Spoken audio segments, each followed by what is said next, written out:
Welcome to our channel. Watching premium content legally on Fire Stick requires proper subscriptions and understanding licensing. Follow these step-by-step instructions for legitimate access. Step 1. Understand that premium content is created by studios and networks that need to recoup production costs through subscriptions, rentals, or ads.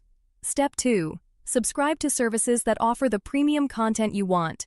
Netflix for originals, Disney Plus for Marvel and Star Wars, HBO Max for Warner Bros. Content. Step 3. Use services like Amazon Prime Video, Apple TV, or Vudu to rent or purchase new theatrical releases that aren't yet on streaming. Step 4. Take advantage of free trials from premium services. Many offer 7 to 30-day trials for new subscribers to sample content. Step 5. Share family plan subscriptions with household members to split costs while staying within service terms of use. Step 6.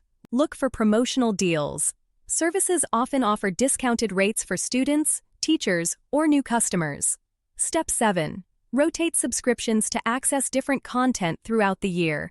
Watch everything you want on one service, cancel, then try another. Step 8. Remember that apps or codes promising free access to premium content are illegal. Support content creators by paying for the entertainment they provide. Don't forget to like this video and subscribe to our channel.